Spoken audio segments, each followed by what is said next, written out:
Hey guys, this will be my first story on this channel. Before I begin, let me state that I will be reading stories sent to me as well as my own. So if you have any scary stories you'd like me to read, please send them in to spinechillingreads@gmail.com. Have you ever felt like you weren't alone in the house? Well, this is one of those stories. I hope you enjoy it. This story was sent to me by Mark1406. It was an average summer day. I had just got home from seeing a movie with some friends. We went to a scary movie which I wasn't too fond of since I'm a little bit of a nervous person.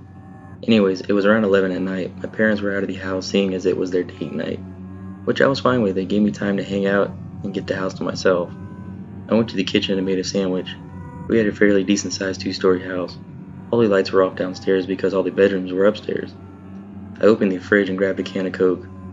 The light from the fridge illuminated the kitchen enough for me to notice that the sliding glass door was cracked open.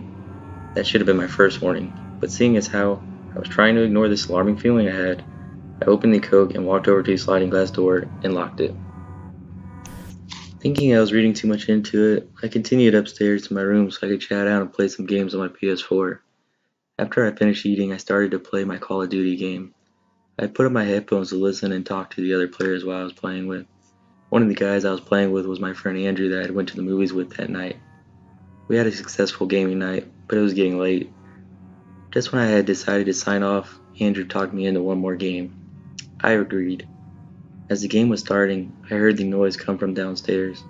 I took off my headphones and tried to listen closely for my parents' voices or the sound of their keys being set down on the countertop, but there was nothing. I got up from my gaming chair and walked over to my doorway to listen for anything out of the ordinary, but still it was just silence. I could hear Andrew yelling on my headphones because by this point, I was the main reason why we were losing the game now, but I didn't care. I wanted to know what that sound was. I looked down the dark hallway toward the top of the stairs. My eyes were not adjusted to the darkness yet. I would have flipped on the light switch, but if there was someone in the house, that would give away my position in a heartbeat. I was starting to get scared. My hands were clammy and my face started to sweat. I was officially freaked out.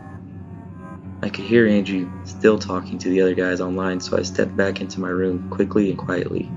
I put on my headphones and mic. "Andrew, I think someone is in my house," I told him. "What do you mean?" he asked. "I keep hearing noises downstairs." "I think that movie got to you," he told me. Just then I heard a creak from the bottom of the stairs. I took off the headphones and listened closely again. I walked over to the doorway and looked out.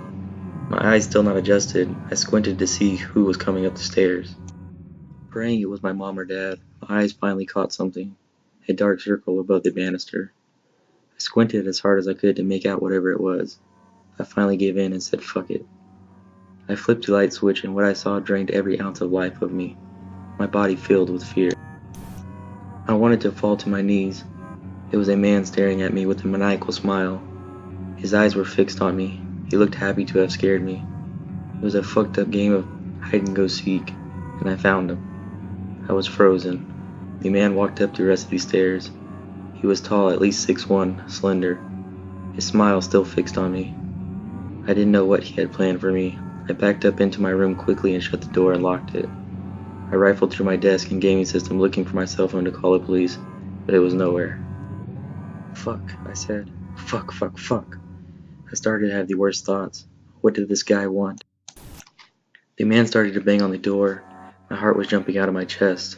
The banging continued. The door wouldn't last much longer. Just when I had grabbed a bat from the back of my closet, I heard more footsteps running up the stairs, and yelling, lots of yelling. And finally I heard police sirens that were outside of my house. I kept hearing the police yell at the man to drop the weapon. I cracked the closet door and saw my room was illuminated with blue and red lights. I opened the door all the way and ran to my room. I saw the police officer taking the man downstairs in handcuffs. What I saw next creeped me out to my core. There was a knife laying on the floor. One of the police officers came over to me, and without notice, I hugged him and started crying from the relief of being safe now. The officer had looked down to me and said, "You owe Andrew a pretty big thank you card."